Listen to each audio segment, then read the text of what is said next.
ஆரம்பித்து விட்டால் அல்லாஹ்வின் உதவியை அவர் பெற்றுக் கொண்டுட்டார் அப்படின்னு சொன்னா அவர் முழுமையான திருப்தி உடையவராக மாறிடுவாரு. அதுக்கு சான்றாகத்தான் இந்த வசனத்தை அல்லாஹ் சொல்றான். மக்காவுல கடுமையான நெருக்கடி, துன்பங்கள், இஸ்லாமிய சட்ட திட்டங்களை பின்பற்ற முடியாத ஒரு சூழல் ஏற்படும் பொழுது அந்த மக்கள் கேட்ட ஒரு துவா தான் இது. யா அல்லாஹ், ஒன்னு இந்த ஊரை விட்டு எங்களை வெளியாக்கி விட்டுரு. இவனுடைய துன்பங்களும் இவங்க கொடுக்கக்கூடிய கஷ்டங்களும் எங்களால தாங்க முடியல. அதனால இந்த ஊரை விட்டு எங்களை என்ன செஞ்சிரு, வெளியாக்கிட்டு. இல்ல அப்படின்னு சொன்னா ஒஜால்லனாம் இல்லதுன்க வழியா, உன்னுடைய புறத்திலிருந்து ஒரு பொறுப்பாளரை எங்களுக்கு ஏற்படுத்தி கொடு. இல்ல அப்படின்னு சொன்னா ஒஜால்லனாம் இல்லதுன்க நசீரா, ஒரு உதவியாளரை எங்களுக்கு ஏற்படுத்தி கொடுன்னு சொல்லி கேட்டாங்க. எல்லாம் உள்ள இறைவன் அவர்களுக்கு சிறந்த பொறுப்பாளரையும் ஏற்படுத்தி கொடுத்தான், சிறந்த உதவியாளரையும் அல்லாஹ் வழங்கினான். அல்லாஹ்வினுடைய உதவியை கொண்டு அந்த மக்கள் அந்த மக்காவுல சிரமம் இல்லாதவள், கஷ்டம் இல்லாமல் அந்த மக்கா வெற்றி கொள்ளப்படும் வரை அல்லாஹ் அவர்களை பாதுகாத்தான் என்பதாக நாம் வரலாறுகளிலே பார்க்கின்றோம். கண்ணியமிக்க சகோதரர்களே, அல்லாஹ் குர்ஆனில் பதிவு செய்யக்கூடிய ஒரு வசனம்,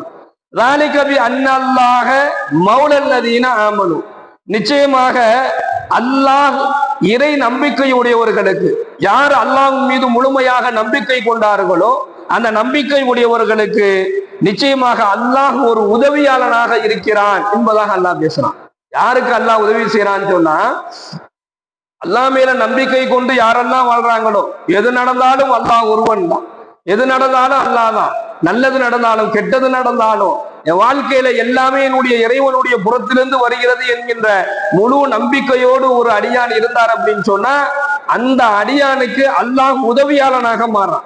அதான் அல்லாஹ் சொல்றான், தாலிகபி அன்னல்லாஹ மௌலல்லதீன ஆமனு, நம்பிக்கை உடையவர்களுக்கு, அல்லாஹ் மீது நம்பிக்கை உடையவர்களுக்கு அல்லாஹ் உதவியாளனாக இருக்கிறான். அன்னல் காஃபிரீன லா மௌலா லஹும், நிச்சயமாக அல்லாஹ்வை நிராகரிக்கக்கூடியவர்களுக்கு அல்லாஹ்வினுடைய எந்த விதமான உதவியும் இல்லை என்பதாக வசனத்தின் வாயிலாக அல்லாஹ் சொல்லி காண்பிக்கின்றான். அப்ப அல்லாஹ்வுடைய உதவியே மிகவும் சிறந்தது. அல்லாஹ்வினுடைய உதவி எதுல இருக்குது என்பதை பற்றி ஸல்லல்லாஹு அலைஹி வஸல்லம் சொல்றாங்க. உங்களுக்கு இறைவனுடைய உதவியை நீங்க பெறணும் அப்படின்னு சொன்னா அந்த உதவி அல்லாஹ் ஒரு அடியானிடத்துல எதை பார்த்து அல்லாஹ் கொடுப்பான், எதை அடியான்ட்ட என்ன குணம் இருந்தா அல்லாஹ்வுடைய உதவி கிடைக்கும் என்பதை பற்றி சொல்லும் பொழுது ஸல்லல்லாஹு அலைஹி வஸல்லம் அவர்கள் சொல்லி காண்பிக்கின்றார்கள், அல்லாஹ்வினுடைய உதவி தௌபாவில் இருக்கிறது என்பதாக சொல்றார். ஒரு அடியானுக்கு அல்லாஹ் உதவ வேண்டும் என்றால், ஒரு அடியான் அல்லாஹ்வுடைய உதவியை பெற வேண்டும் என்று சொன்னால் முதல்ல அவன்கிட்ட இருக்க வேண்டியது என்ன அப்படின்னு சொன்னா தௌபா இருக்கணும், அதிகமாக பாவ மன்னிப்பு இருக்கணும்.